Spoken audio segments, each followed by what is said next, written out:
Hey guys, how you doing? This is Manga Etc, and I'm here today to bring you a movie review. The movie I will be reviewing today is called Ponyo on a Cliff. Now, this movie, it wasn't exactly recommended to me, but for argument's sake, let's say it was recommended to me by one of my fans, one of my first few fans that I got on Twitter. So I'm gonna shout out the fan in this video. So Maria K, if you're watching this, shout out to you. Thank you for telling me about this movie. I watched it. I said I was gonna watch it, and I've actually got around to watching it, and hopefully you do see this review. I'll probably send it to you, so you probably will see it. But yeah, so like I just said before, for this review I'm going to be reviewing the movie, and it's called Ponyo on the Cliff. Now, just in case you haven't heard about this movie, just in case you came to the review to see if you want to watch the movie before you go ahead and watch it, I'm going to read the summary of the movie off my laptop. So I'm gonna, while I read, so you're not gonna see my face. So the movie goes like this. This is the summary. A young boy named Sosuke rescues a goldfish named Ponyo, and they embark on a fantastic journey of friendship and discovery before Ponyo's father, a powerful sorcerer, forces her to return to her home in the sea. But Ponyo's desire to be human upsets the delicate balance of nature and triggers a gigantic storm. Only Ponyo's mother, a beautiful sea goddess, can restore nature's balance and make Ponyo's dreams come true. So before I watched the movie, I read the summary of the movie, and I was like, okay, do I really want to watch this? But I said I would, and I wasn't doing nothing today, so I thought, yeah, why not? It's an anime movie. I love anime, so therefore I love this.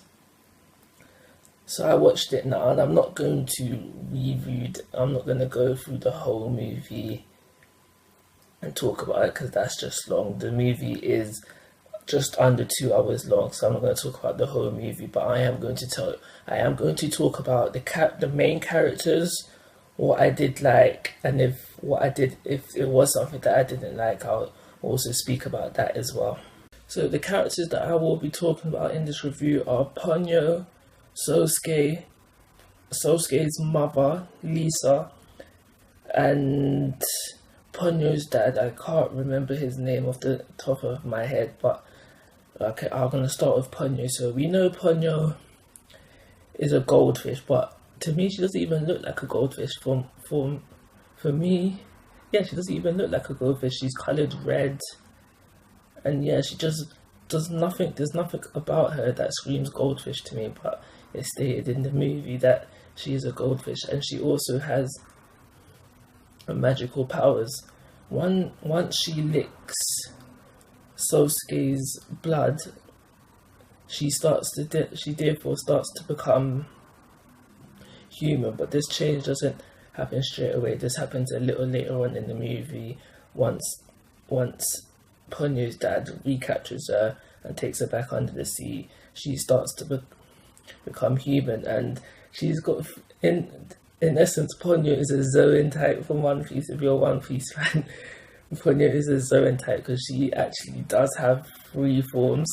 Her normal fish form that we're first introduced to, I'd say like a hybrid form, which in no way looks like a fish or a human. It looks, to me, at first I thought this was a penguin, and then part of me thought it looked like a frog. There's just bare different things going through my mind, but she has this form which looks like a mix between a human and a fish, I guess. And this is the form we usually see her when she's using like her magical powers, because she does have magical powers. She is able to make like Sosuke's boat bigger and some like other things. I think she healed that baby who was sick. But yeah, she's capable of magical things, basically. And then obviously, lastly, she has a human form. And yeah, there's nothing really special about that human form. But yeah, Ponyo, her personality, she's a kid. She's a kid. She acts like a kid. She thinks like a kid. Obviously, she's lived most of her life, all of her life, I should say, under the sea as a fish. So once she starts to get a taste of like the human lifestyle, she's becomes really interested about it. She wants to learn more things about it, basically. So she's got the kid's curiosity, and plus because she was a fish at first and she doesn't know about human things, it just makes her even more curious about human life. And that's all we get from Ponyo, really. That is actually all we get from Ponyo. And so I'm going to move on to the next character. So we've got Sosuke, and what can I say about him, really? He's a kid himself, really. He's been a player from day one, because in this movie he's had 3 girls after him, Ponyo and the two from his class. So he's a player from day one, and he's only 5 years old. So congrats, Sosuke. You know, teach me your technique. How you doing? How you play? How you pulling all these girls at a young age? But other than that, we learned that how, even for his age, he's quite responsible. Like, from the very beginning of the movie, he took it upon himself to save Ponyo because she was trapped in that glass thing. He figured because he saved her, he's now responsible for her. And he took this role really, really seriously up until he lost her. And even after he lost her, he felt like really bad about it. He was really upset for the fact that he couldn't keep his promise to the fish that he met. And that's it for that's really it for everything I want to say about Sosuke.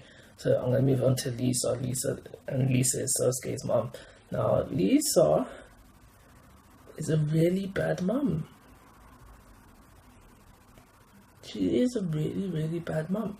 And as I say this now, I realize that is actually kind of common for anime, like to have like bad parents, but it's usually the dad. But in this case of this movie, it's the mum. There's 2 occasions I'm going to mention where like her parenting skills were just not on point, and she in fact endangered her son's life. The first one is when they're driving, I think they were driving home, and Sasuke has the ice cream and she's asking for a lick, and she looks away as she's driving up a hill to lick the ice cream. She could have easily killed the both of them in that instant. The second time I want to talk about is when during the massive storm, she wants to drive home. She almost endangered both of their lives again. Then the wave could have easily at any point taken them over and drowned them both. And the only reason why that didn't happen is because it's anime, and anime doesn't follow the real logics of life. So that also makes her a bad mom. A third point I want to mention that I just remembered is the whole fact of when she left her 5-year-old son home alone because she was more concerned about the seniors that she works with rather than her own son in the midst of a storm. That is really bad parenting. But other than that, I did find the character of Lisa somewhat funny, like how she got all angry about the fact that Sosuke's dad wasn't coming home, and the whole bit where they're singing each other with the lights, and the dad was like to the son, "Tell your mom that I love her," and she's just there saying back. That was funny. But yeah, other than that, Lisa, you need parenting classes. And that's deep coming from me because I'm not even a parent, so I shouldn't even be one to judge. But Lisa, you need parenting classes. Okay, the last character I want to talk about is Ponyo's dad. We don't really get much from him. we just learn that how he doesn't like humans because of what they've done to the sea. Basically, we learn that he's a sorcerer. At some point in the movie, he does say that he used to be human, so it's not quite like stated what is he, because obviously he looks human. He looks fully human. He doesn't look hybrided. Is hybrided a word? But anyway, he doesn't look like a hybrid in any shape or form, so we don't really get quite clarification of what he is. And obviously Ponyo's a fish, so it's kind of, how did that come about? Like a human. Oh, a human and the sea goddess. Yeah, okay, I guess it does make sense, because her mum's a sea goddess, so a human and the sea goddess did the duty, and then a goldfish was born. It's anime logic, so we'll allow it. So I'm going to talk about how the movie concluded. So in order to reverse the effects and prevent the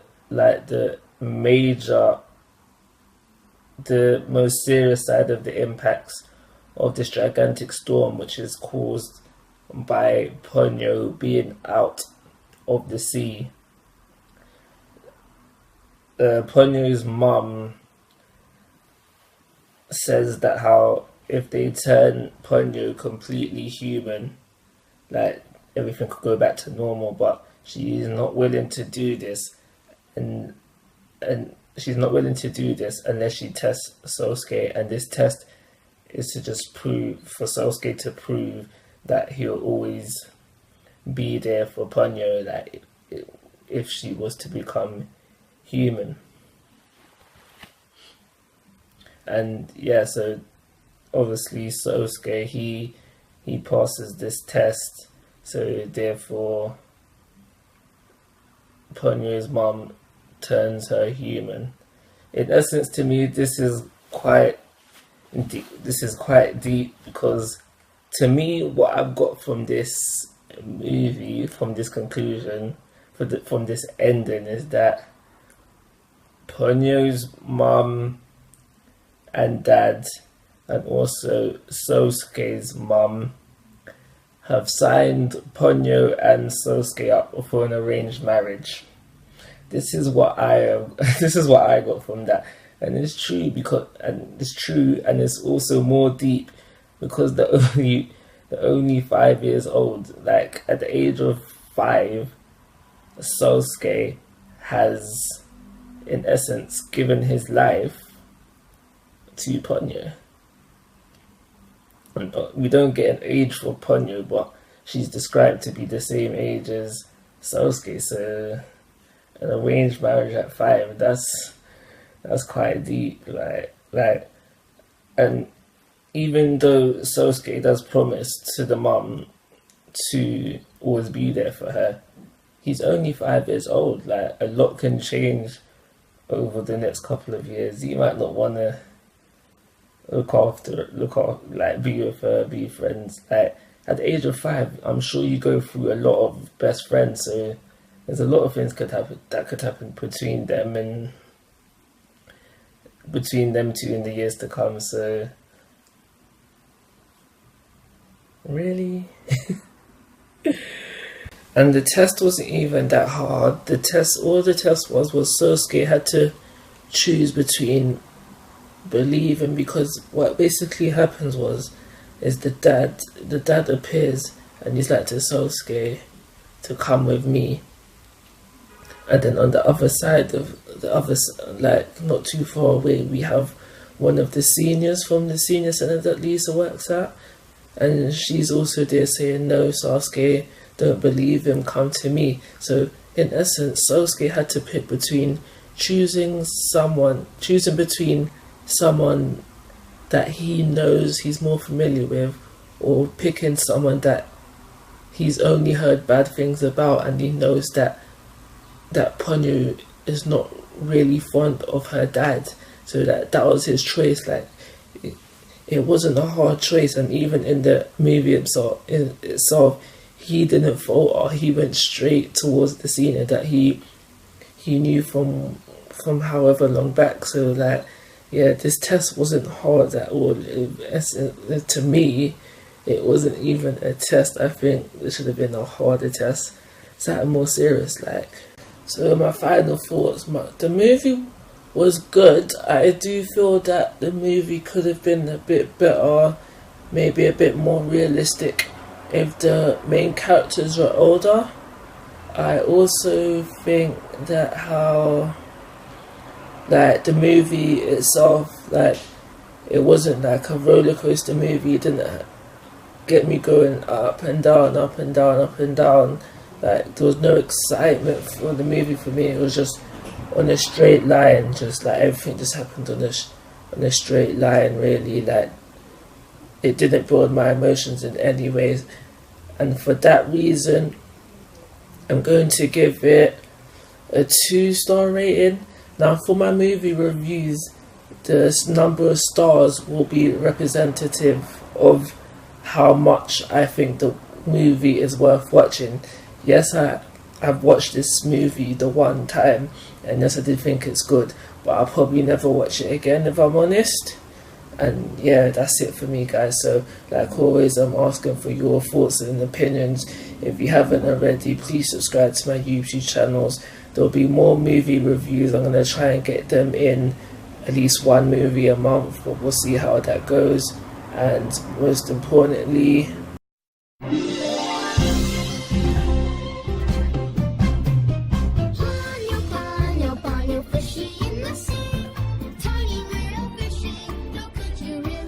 take care, have a nice day.